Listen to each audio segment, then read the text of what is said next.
So we'll get started now, guys. So everyone's very welcome to the LinkedIn Rock Your Profile webinar. We just a quick few words. We'd like to thank Mullingar Chamber for helping us get the word out. And then we'd like to thank Laura, obviously, for her time. And hopefully everyone will take something away. Just to let everyone know that this session is recorded up until the Q&A session. So only the presentation will be recorded, and then we'll stop that for the Q&A. And I'll hand you over now to Laura, who will do a far better job introducing herself than I ever could. So Laura, I'll let you take it away. Thank you very much. Yeah, we're short on time today with 30 minutes, so it's jam-packed. Tony, Jerry, Athlone Chamber, Mullingar Chamber, thanks so much for having me. As Tony said, my name's Laura. I've been working at LinkedIn for the past 4 years, but I've used LinkedIn since I graduated, and it's really helped me find being successful in finding jobs internationally, having lived and worked in the UAE, in Singapore, in Hong Kong, Canada, and now in Ireland. But it's also helped me to excel in my current career, to brand myself and my image. So that's what I'm here to talk to you about today. How do you manage your own personal brand through the platform and take control of what other people are saying about you when you're not in the room? Because everyone has a brand, and if you don't know what it is, other people are in control of that brand, and that's not a good place to be in. But you've taken the right first step, you're here, so let's get started. So before we dive in, let me give you a better idea of how we'll be using our time today and what you can expect from this session. If there is any questions that you have, we have the chat box open here, but we have time for a Q&A at the end, which I'm happy to run over with. So I don't have a hard stop at 11. People would like to stay on. So today we'll be looking at LinkedIn, just an intro to LinkedIn, and your profile and your story in 10 simple steps. And then going beyond that to what more you can do within LinkedIn that a lot of people don't know about. And as I mentioned, the Q&A session towards the end. So LinkedIn is all about you and our professional network on the platform. So we currently have over 774 million members. It's all about helping people to connect to opportunity and to be able to network online. We don't get anywhere alone. I think we all know that. It takes a community of people to help us to be successful. And as you're very familiar with the Athlone Chamber, it's all about in-person networking happening, meeting people at events, and thereafter connecting by email, phone, or adding them and keeping up that network by adding them to your LinkedIn network. So now that you have a better idea of LinkedIn as a company, let's talk a little bit more about our network and about your profiles. So your profile is, think of it as a digital portfolio that represents who you are and tells your professional story.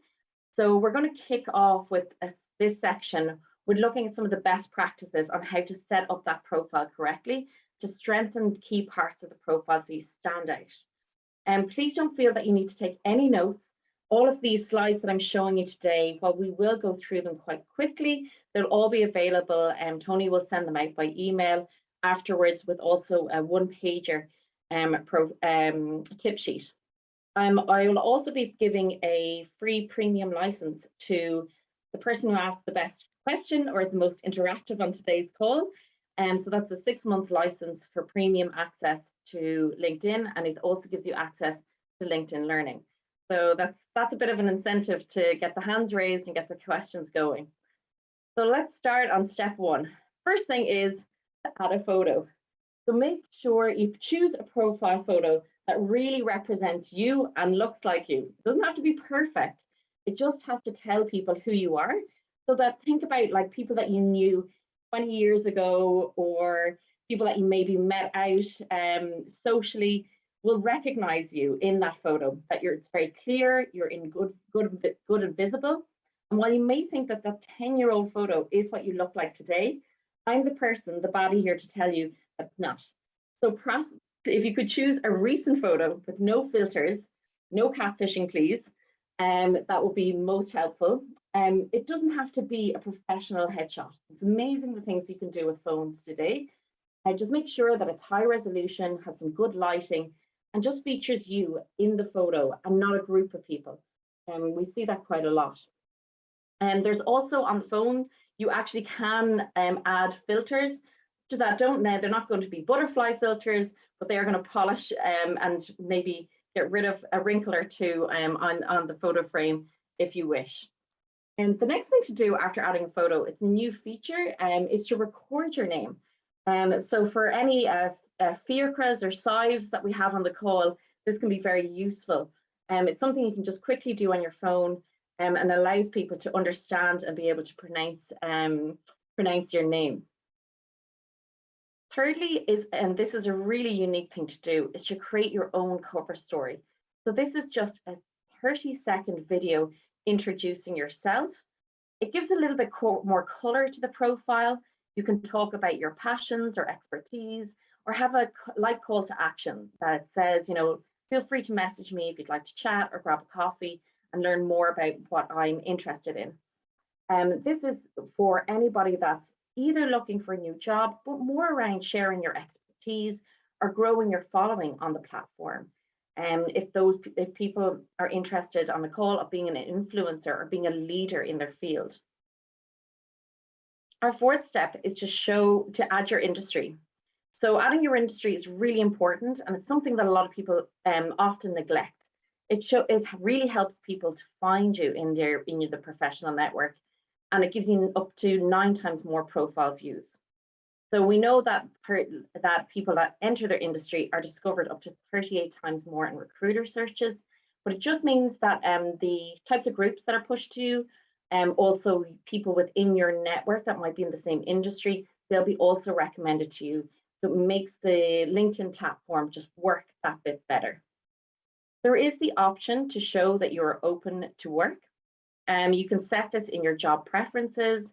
Click by just in the profile section, click open to, and you'll have the ability to specify your job title that you're searching for or pinpoint the locations that you're interested in. Now, step 6 for me is possibly the most important one, is drafting that compelling summary. For those people who would be very familiar with handing in a physical CV, this would be your cover letter. Think of it in this way, or think of it as your elevator pitch. It should include an introduction to you, highlight your accomplishments and your aspirations, but do your very best to keep it short and sweet to the point, because you do have other sections to list out your experiences. My best advice in this regard is to look at a leader in your field that you would admire or aspire to move into. Look at maybe 5 of those different profiles and look at their summary sections and see which parts of their summaries resonate with you. The other bit of advice I have is to stick with speaking about yourself either in the first person or the third person. It often happens that when we write this, we start talking about ourselves, and before you know it, it's I have extensive experience, and then suddenly it changes to Laura has also traveled an awful lot. So try to stick to one or the other, and think grammar. And sometimes it's the basics that we need to get right. The next step 7 is to feature content. The one thing that people, I suppose, fail to recognize, it's similar to Instagram. If you think of Instagram stories versus what you post on your page. When we post a status update, say you received an award and you posted a picture of you receiving the award, when you post that up onto LinkedIn, it does disappear on the home feed. Now, if you have received an award is something that you'd like to feature, please do feature it in the featured content section, because it brings your story to life by pinning that great rich media, but it also means that you have control over what things are important and what areas you're going to profile. So this can be for anything like articles that you've been quoted in. Pictures are always a great one if you're featured, as I said, receiving an award.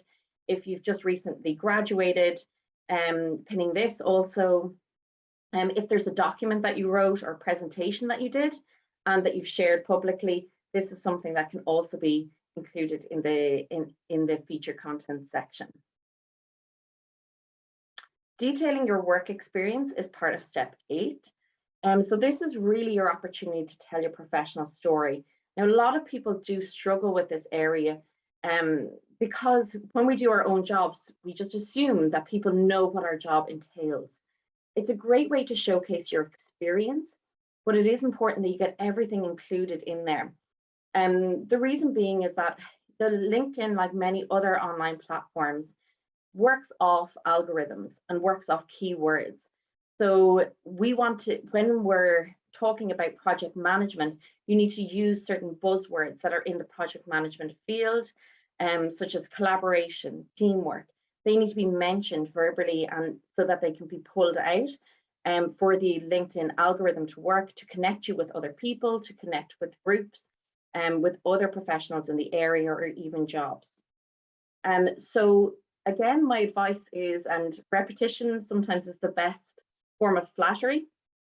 Look at other peers in that you work with and see how they've described their jobs, and maybe tweak and tailor make it to sit with you and what works for you.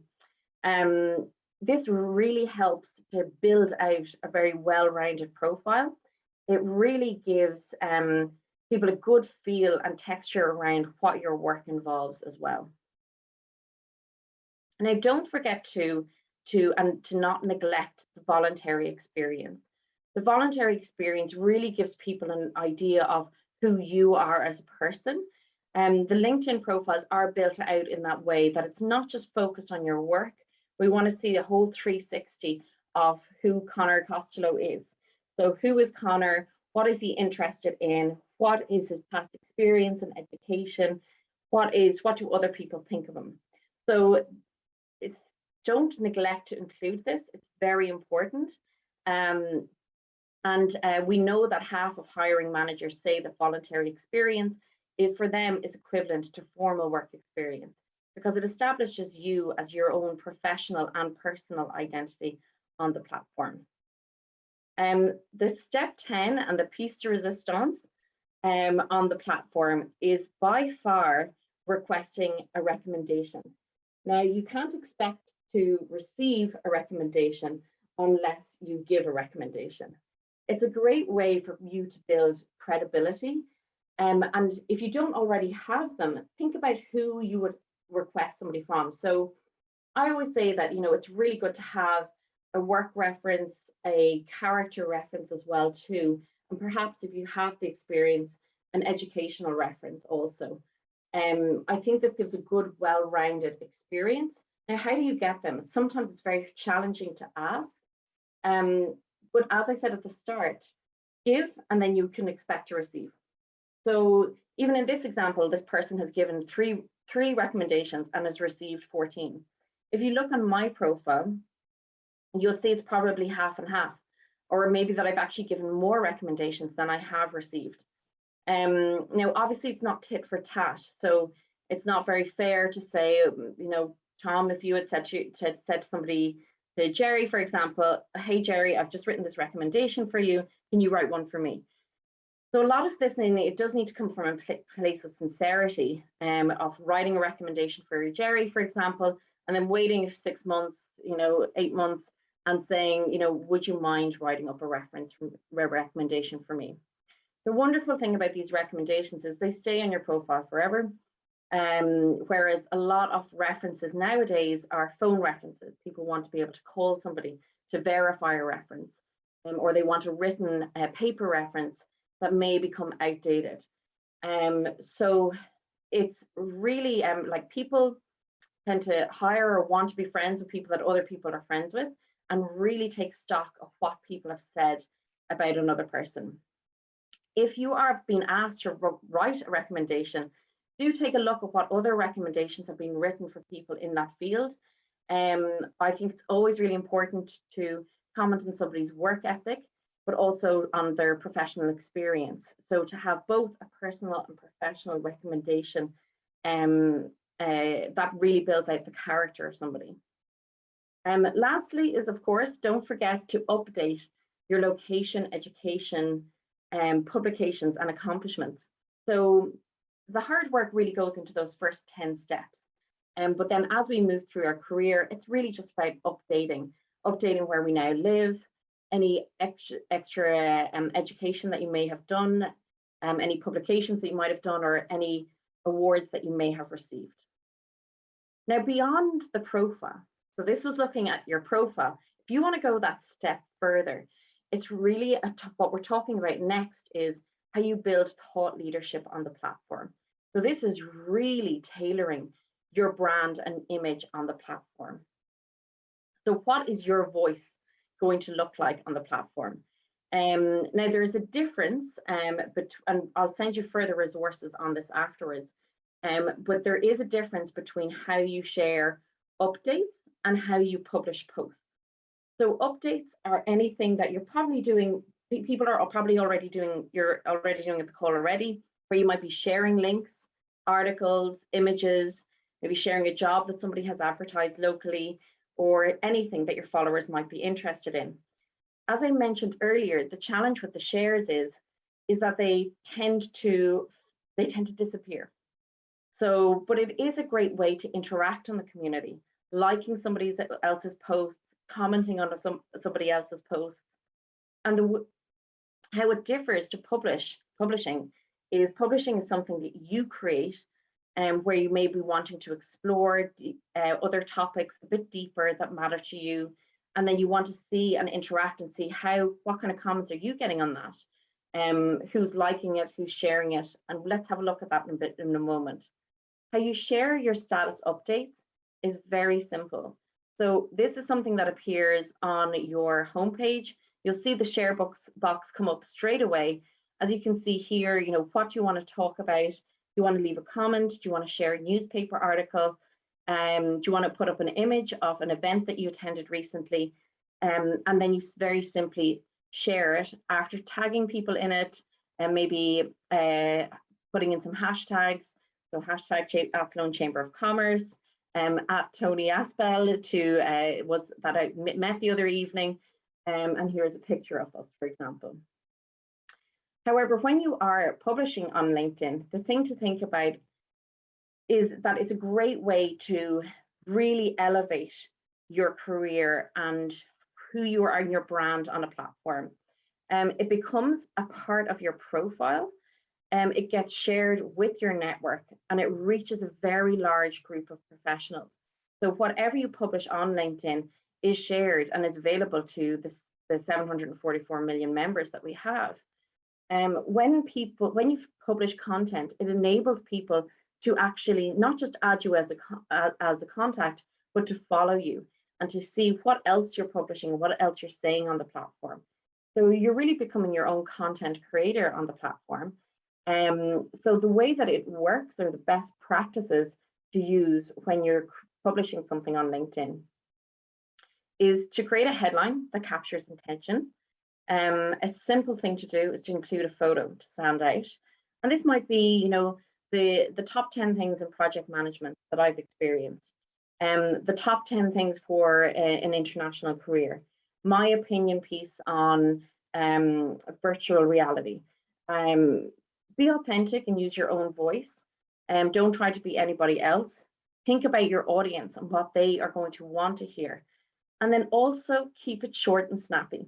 We know that our attention spans are shortening day by day.